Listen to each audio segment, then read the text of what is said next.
Welcome, welcome, welcome, everyone. Far, near, women, men, children, black, white, everyone that loves Africa, everyone that loves Yoruba. I am Adedoyin-Solarinn, and this is the African Matrix, past, present, and the future. And on the show today, I've got an amiable, wonderful mother, a princess, a woman of many parts. In fact, I don't even know how I could possibly describe her by myself. And it's always best that I would ask her to describe herself.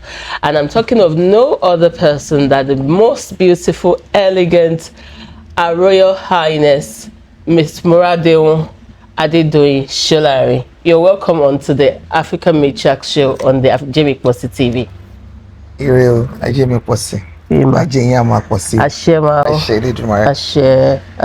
Thank you so much for honoring me to be a guest. Thank you, on the Adedoyin-Solarinn Yoruba Africa series that you've called Matrix, Past, Present, and Future. What an amazing name to give this particular series, because there are matriarchs that are past. Definitely. And we give them kudos. There are matriarchs that are still here with us. That's right. As we live and breathe.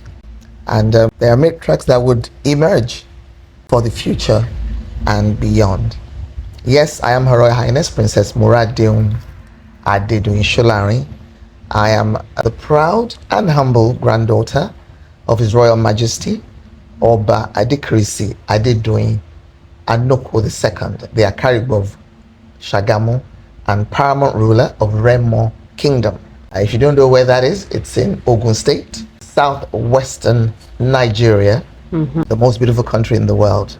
We always like to say positive things to our motherland. That is my lineage. The daughter of my father, His Royal Highness of blessed memory, Prince Iritiola Adetutu Ajishefini Adedoyin, son of the Akaribu and the Onimale of Remo Kingdom, which is the traditional prime minister. And of course, my beautiful mother, matriarch herself, Olori Adeshola Olubunmi Ajiun Adedoyin Omoshobo. My mother is of Egba on her father's side, and my mother is a mixture of very interesting things, and Lagos on her mother's side. My maternal grandmother was the rainbow, because she was Tabakiwon, Ìran wọn lájàṣẹ́, Ìran wọn ní Sàró, Ìran wọn ní Tapa. My grandmother was quarter Ajashe, and you know the Ajashes, those women in Port Novo, you know, the Amazons. Yes. That is her lineage. Wow. She was Miss Abuaba Elliot. And part of her, of course, is also from Sierra Leone. And then her mother, that's my grandmother's mother, was half Takba, half Ibadan. That's the beautiful combination there. Now, my paternal great-grandmother, my paternal grandmother, Olori Lydia Adedoyin, wife of my grandfather, was a princess of Makun, of the Afuakpe royal family. Now, the mother that gave birth to Kabiesi is the very interesting one. Wow. She was Kemwele Ade Elediroga. Kemwele was a princess, so her father was a Remo king. Then she married two kings. So her first husband was a king, but she was a young Uluri. And I think after she had about 2 or 3 children, he passed, because he was obviously older than her. And she was ready to go back to her father's palace. And more people, where are you going? I'm going to my father's house. He said, why? Obanare, there's a king in you. She said, they begged, they pleaded. As a princess, she was very rich, and she was very beautiful. She said, no, I'm going back to my father's palace. But they convinced her, and then she stayed. Apparently, the reason, I'm told, historically, that she wanted to go back is because my grandfather that they wanted her to now marry was this very handsome prince, Dadafini Adedoyin, who was so proud and such a show-off, would ride his horses around. My great-grandmother was like, oh. But as Oludumare would have it, they eventually got together. They apparently fell in love, became great friends and allies. And then she also gave him more children. One of them then became the king, who was my grandfather. Fantastic. That's why when they talk about her, they'll say, daughter of a king, wife of two kings, and mother of a king. Karibu Anoko, Omo Toju Ye Joba. So his mother was very much alive then when he became a king. Because he became a king when he was in his 20s. Wow. Obviously, his mother maybe was in her 40s at the time, also a young woman. That's my history from my background and my family. It's amazing you've put that together. I could not possibly have been able to tell it that well. And you totally situates you as truly Yoruba African. And that's the beauty of us as Adola Ododo, which means the black race. Even though I prefer to just say we're Africans, because we are Africans. And then, of course, I am Yoruba and you're Yoruba as well. How would you say that this knowledge of yourself, and I like where you mentioned about Obalarare, which means there's a king in you. That's royalty in of you, and that is foreknowledge, like an Indian knowledge. And today's world would say, how could they possibly have known that? Very easy.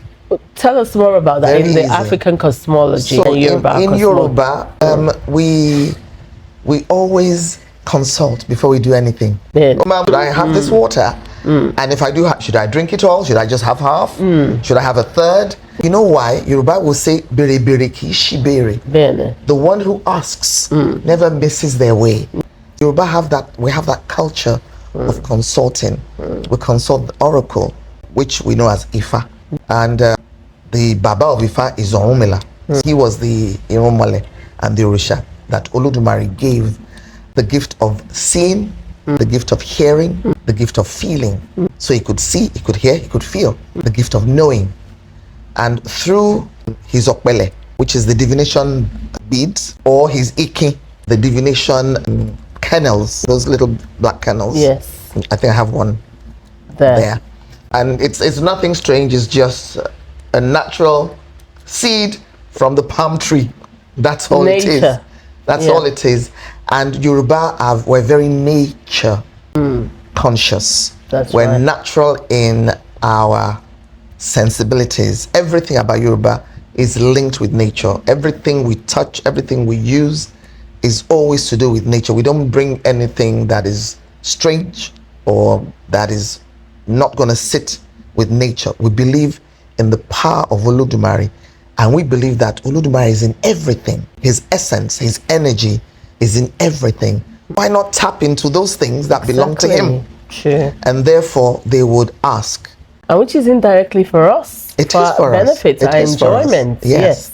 They would ask the oracle about things, about what to do or how to do it. When my great-grandmother lost her Kabisi, she wanted to go back to her father's palace because she was a princess as well. And the elders and the chiefs were like, you can't go because I want to retell her. And don't forget, but she herself, Wati Dafa, when they had her as a baby, Wati Shane Company is your blueprint that you bring from Orun, your destiny. Wow. Is your life chart. In the Western world, the English, they still do it. They will call it maybe reading of your stars or reading of your life chart. We call it Ikosejai. In other words, what steps is this child going to take? Yes. What's she going to do, or what's he going to do? What's he going to become? To become that, because Yoruba believe that everybody that Olodumare created, you came with something. Definitely. You didn't come into this world to suffer. You didn't come into this world shy. Olodumare will never do that because he never makes mistakes. The constant question, and I think that's a question that you hear more often than not. Who am I? What am I here to do? I don't know my purpose and stuff like that. That really because we lost early the practice of Ikosejaye. Because then as a child is growing up, the parents will be leading he or she. No, it's not part of your destiny. This is what you should be doing. The child will grow up confident in themselves, knowing who they are. And then they grow to become what they are meant to become. Because they have all the energies around them. They have all the support of parents, family, community. That's why my grandmother was told that it's been written, it's been told that there's a king in you. You are harboring a king, and that king must be born in this palace because that king is the one that will continue the legacy and the lineage of the Adedoyin-Solarinn royal family. Fantastic. That's why she stayed, because it had been foretold. And my home was waiting with an open arms for me to go back and remember who I am. But my home was waiting with an open arms for me to go back and remember who I am.